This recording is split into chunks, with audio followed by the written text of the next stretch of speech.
It makes me think of the water curtain cave, which heaven bestowed on Old Monkey when he came into the world. But this place is also a cave heaven, a blessed region. As he looked about, he saw also a double-eaved towered gate surrounded by pines and bamboos. Inside the gate there were many buildings, and he thought to himself again, "This has to be the residence of the monster spirit. Let me go in and do a little detection. But wait. If I enter like this, she'd recognize me. I'll go in transformation." Making the magic sign and shaking himself, he changed at once into a fly and flew silently up to the towered gate to spy on the monster spirit. There he could see that the fiend was sitting in the center of a thatched pavilion. She appeared vastly different from the way she looked at the time when she was rescued in the pine forest, or when Pilgrim fought with her in the monastery.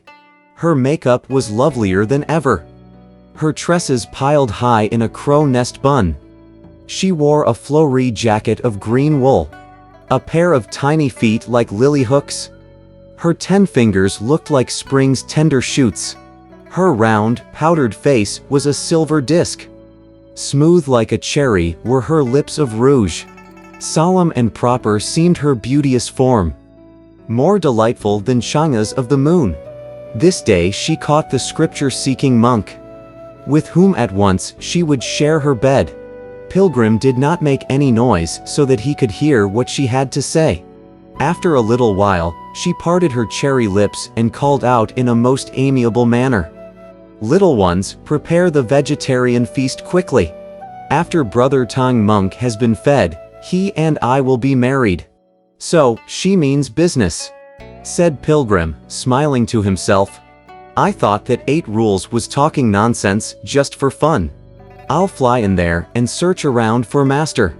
I wonder how stable his mind is at this time. If he has been moved by this fiend, I'll leave him here." He spread his wings at once and flew in. There beyond the east corridor, in a room shuttered with red, translucent paper on top and opaque ones at the bottom, the Tang monk was seated. Crashing headfirst right through the papered trellis, Pilgrim darted onto the bald head of the Tang monk and cried, "Master." Tripitaka recognized his voice immediately and said, "Disciple, save me." "I can't do that, Master," replied Pilgrim. "That monster spirit is preparing a banquet for you, after which she plans to marry you. If she bears you a boy or a girl, that will be your priestly posterity. Why are you so sad?" On hearing this, the elder spoke through clenched teeth. "Disciple, after I left Chang'an, I took you in at the mountain of the 2 frontiers. Since we began our journey westward, when did I ever use meat? On which day did I ever harbor a perverse thought? Now I am caught by this monster spirit who wants me as her mate. If I lose my true young, let me fall upon the wheel of transmigration and be banished to the rear of the mountain of darkness. Let me never find release." "Don't swear," said Pilgrim, chuckling. "If you truly desire to seek scriptures in the western heaven, Old Monkey will take you there. But I have quite forgotten the way we came in," said Tripitaka. Pilgrim said, "Don't tell me that you have quite forgotten the way. This cave of hers is not a place where you can walk in and out casually. It's a cave you crawl in from above. After I rescue you, we must crawl back out from below. If we're lucky, we'll find the mouth of the cave and get out.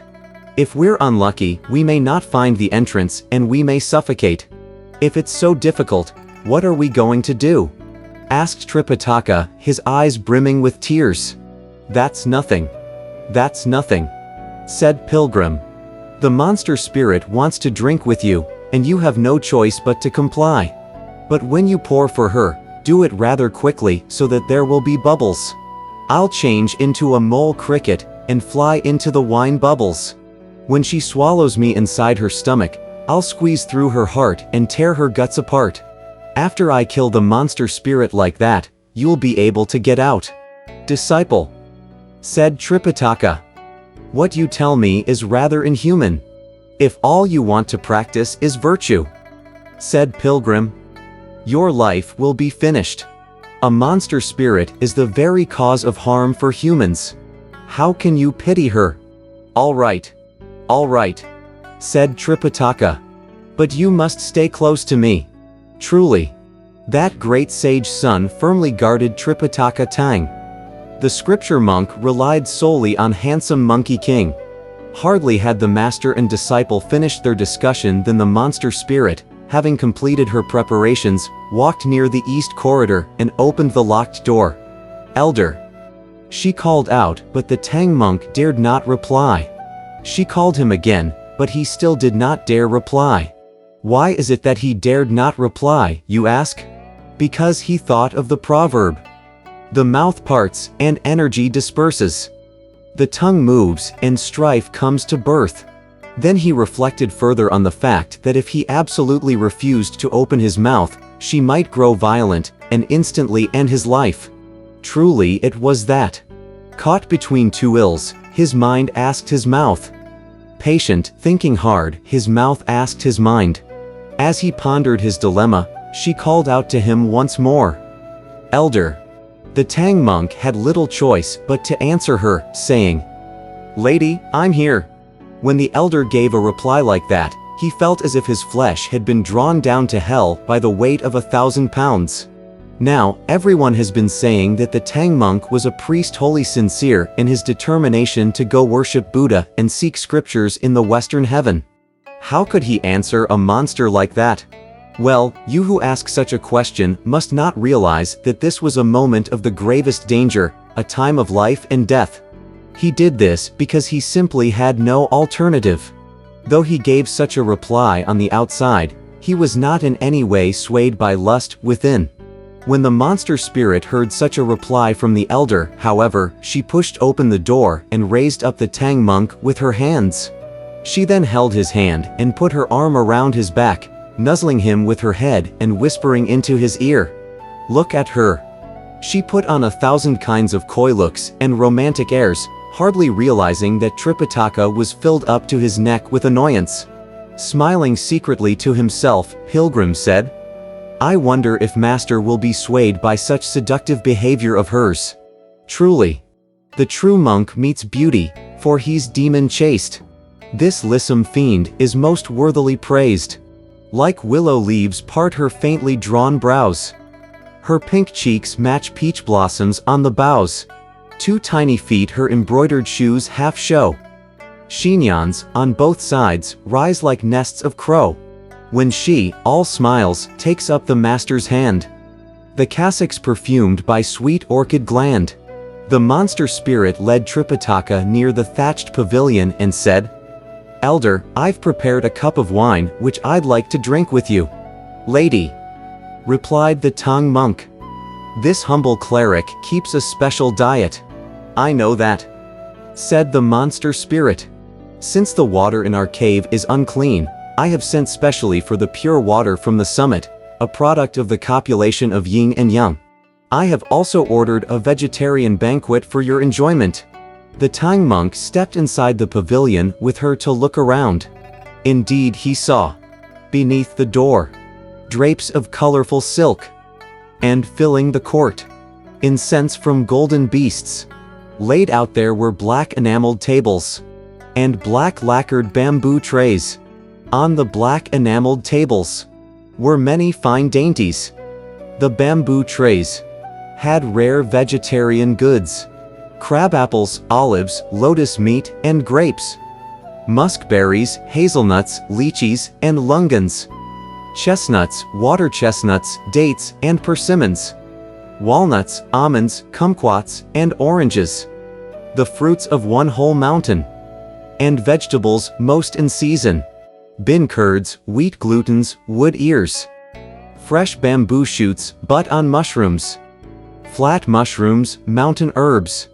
Yellow sperms, white and yellow flowered. Vegetables sautéed in clear oil. Flat and round string beans, mixed in mellow sauces. Cucumbers, calabashes. Ginkgo nuts, and rape turnips. Skinned eggplants made like partridges. And winter melons carved like fondant. Taros cooked till soft and sugar-coated. And white turnips boiled with vinegar.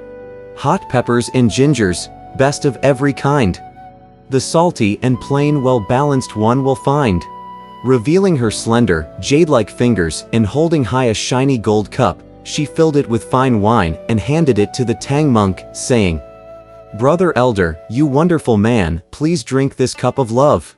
Terribly embarrassed, Tripitaka took the wine, sprayed a few drops of it toward the air with his fingers, and said this silent prayer. "Those various guardian devas, the guardians of 5 quarters, the 4 sentinels, hear me. This disciple, Chen Shenzeng, since leaving the land of the East, has been indebted to the Bhadas at Vaguanshin for sending you deities to give me secret protection so that I may bow at thunderclap and seek scriptures from the Buddha. Now I'm caught on the way by a monster spirit who wants to force me to marry her.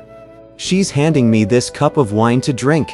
If this wine is indeed fit to drink by someone keeping a vegetarian diet, your disciple will make an effort to drink it, in hopes that he will still be able to see Buddha and achieve his merit. If it is unfit to drink, if the wine indeed causes this disciple to transgress his commandment, may he fall into eternal perdition." The great sage Sun, however, had taken on a delicate transformation, and at that critical moment he was whispering into his master's ear. His words, of course, could be heard only by Tripitaka and no one else. Since he knew that his master was rather fond of dietary wine made of grapes, he told him now to drink it. Having no choice but to follow his disciple's prompting, the master drank it and hurriedly poured another cup to present to the fiend. Indeed, he poured it so quickly that there were some bubbles.